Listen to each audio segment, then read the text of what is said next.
Hi everyone, welcome to the Kawasaki 1400 YouTube channel for South Africa. My name is Christoff and today I will be discussing the K-Pass system on the GTR 1400, or as known in other parts of the world, the Concours 14. The system was designed in collaboration with Mitsubishi, and they had an algorithm for the encryption of the system called Misty.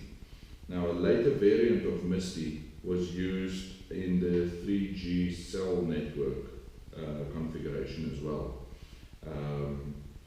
So same technology that we are using here.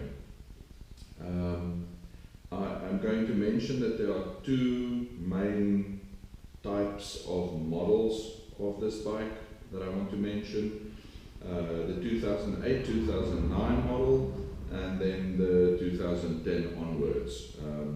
I'm going to make reference in the video between the two because there are slight differences in how the system operates and the kind of keys you get with it. Yeah, let's get going. Let's get started with the components and show you what's the system made of. There are quite a few components that make up the system. Obviously you have your ignition switch up front. That's got a key in it, almost permanently in it. There's a way that you can take it out by switching it to the FSS setting. FSS stands for fuel, seat and storage. So if you ride up to, say, a filling station, you don't need to switch it off and fiddle for the key to open up everything. You just switch it to FSS, pull out the key, and you can fill up your bike and off you go. So the ignition switch plays a big part in this. It also locks, so you can't turn the key or take the key out. That's all controlled by the controller unit under the seat. There are three controller units under the seat. A smart controller, a key controller, and an engine controller. So they are all interlinked with hardwired cable, and then obviously you have your FOBs that are RF connected, so radio frequency. These little guys jack to the controller unit under your seat to pick up that the key is near the bike and that you can start your bike. So these are all interconnected with a controller area network or a CAN bus, CAN connection, and the RF. So that's the two main connection methods on the bike. On your previous models, the 2008, 2009 models, when you got the bike, you got two of these fobs with your bike. When you have the later model, you got one of these and one of these small cards with your bike. Now, the difference between the two, and I'm going to show you how it works later on, the difference between the two, this one has got two types of antennas, two types of communication methods.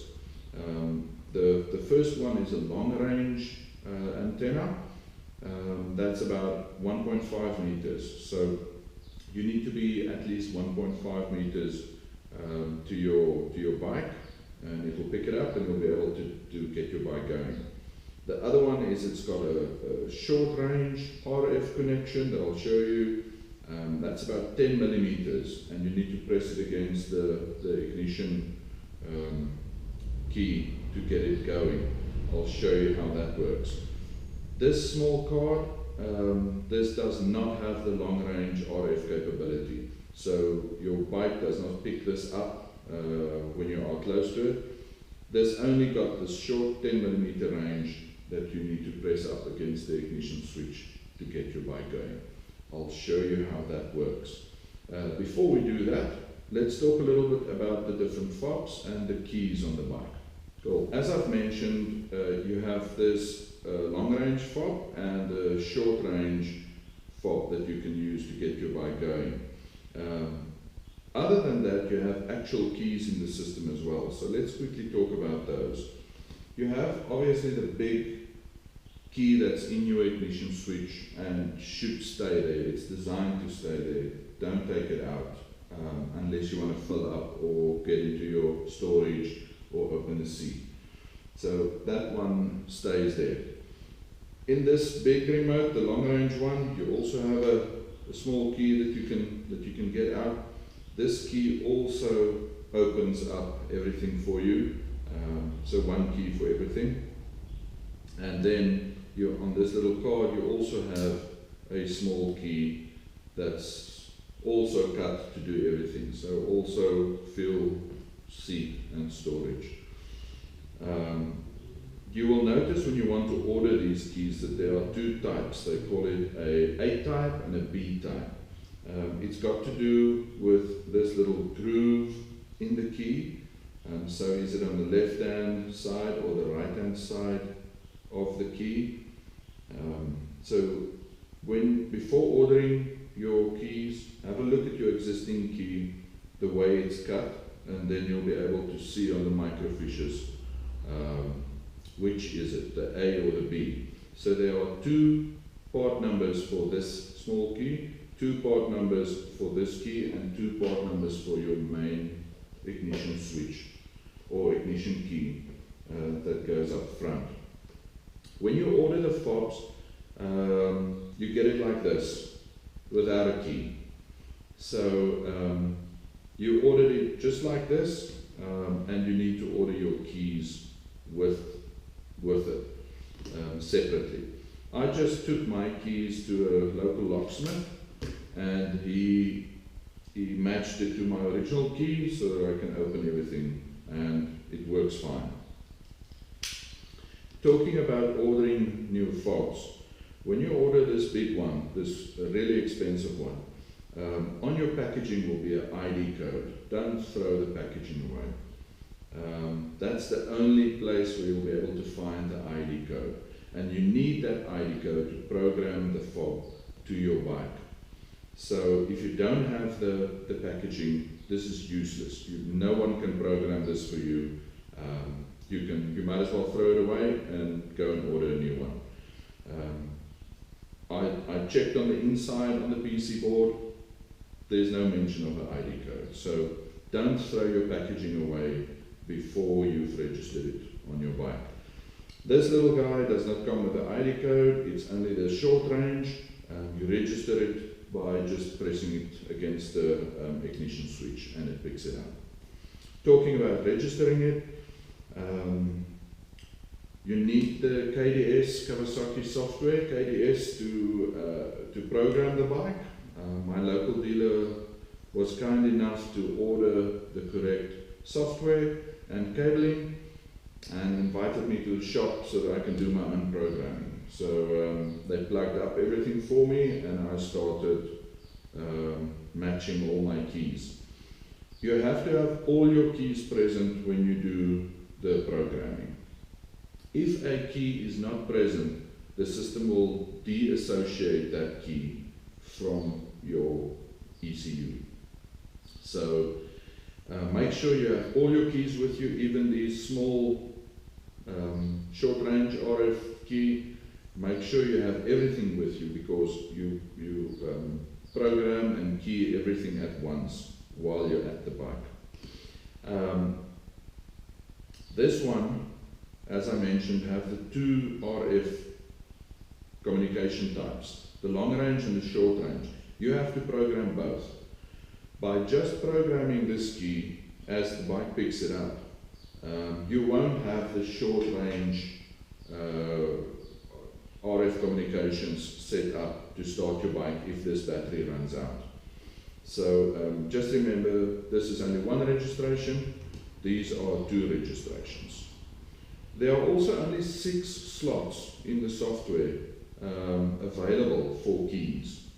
And once you've exhausted those slots, you won't be able to add new keys. So the older bikes, 2008, 2009, they came with 2 of these, which means that you have 4 slots available for 4 new keys. The newer bikes came with 1 of these, so they have 5 slots available.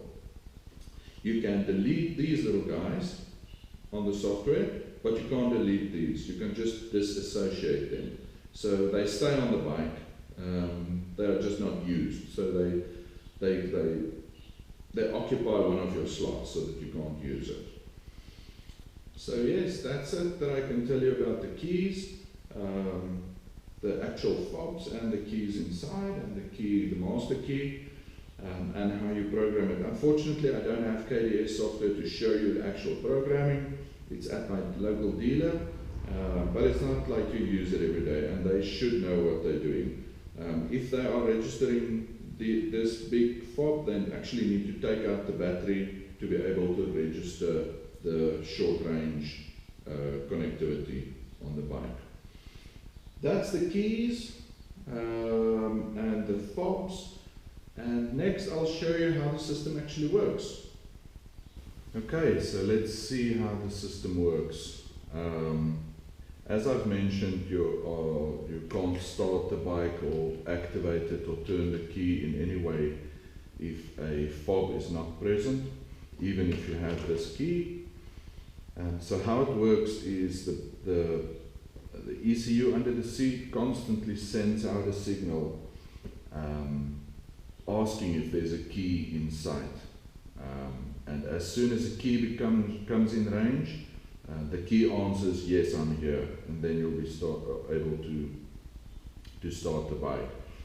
At the same time, it checks that the ignition serial number are also registered on the software, on the ECU, and it also asks the engine ECU to turn on the ignition and the fuel pump so that you can start the bike. Let me quickly get my key. So now that I have my key with me, the bike will recognize the key, and all I need to do is press once on the ignition switch. It tells me I can turn it, and you can start your bike and ride off. That's as easy as it is. As I've mentioned before, you can put it in FSS to pull out the key. It also switches the bike off. You can pull the key out to open all your fuel tank and all the other stuff, and just start it up again when you're done. So that's how the big fob works. Needs to be within 1.5 meter range of your bike before it picks it up, and then you can ride off. So let's take a look at that little small card fob. You get that.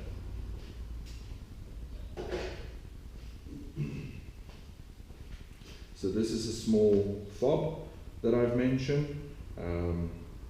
This one has no long distance RF signal in it, so even though it's with the bike, you can't start it, it does not pick it up. The only way that you can use this is by pressing it against the ignition switch. The way you do that is you'll see that on the little card it has Kawasaki on it with a little arrow in the corner. So ensure that the Kawasaki points to the front of the bike, and just put that little arrow on the ignition switch, and you'll be able to start your bike with this little card that way. So no long range, you need to press it up against the ignition switch. I'm going to quickly show you how the big fob works in the same way. I just need to remove the battery, so I'll be back in a sec. Okay, so I'm back with my big fob now. I've removed the battery, so the bike won't respond now even though it is in range. But you can still start the bike with this using the low range or the short range RF capability. The way you do that is you remove the key, and you'll see that indentation that it's got nicely fits on your ignition switch at the back. So again, with Kawasaki to the front, you just place it there, and then you'll be able to start up your bike, even though this does not have a battery in it. The battery in this is a CR2025 coin battery. The manual says it lasts about 5 years. As you operate the bike, it will tell you on the display that the battery is running low, so that you can replace the battery before it's too late. If it's completely run out, you can still start it as I've shown you, as long as you have this with you. Yeah, so that's the short range RF capability of your big remote. Another cool feature that Kawasaki built into the system is that you can start your bike even though you don't have a key with you after you've ridden it. So, say for instance, you started your bike at home, you went for a ride but left this at home, you have no fob with you. You have like 5 or 10 seconds, well, yeah, mine is not 10 seconds, it's more like 5 seconds, where you can still switch on the bike after you've ridden it. So you'll be able to ride your bike, and if you switch it off and you realize you don't have a key with you, you can quickly switch it back on again within those 5 seconds. If you wait longer than the 5 seconds, you won't be able to get it going again. The ignition locks so that you can't turn the key anymore, and you won't be able to start it. I hope you can hear it. I'm going to switch it off, and within 5 seconds you should hear a click. So now it's locked, you won't be able to turn it again. You need to have your switch with you. So that's the basic workings of the system. As soon as a key is in range, or you press the key against the ignition switch, it confirms via the ECU under the seat if that key is registered. It then gets confirmation from the key ECU to switch on the ignition so that you can push it and turn it.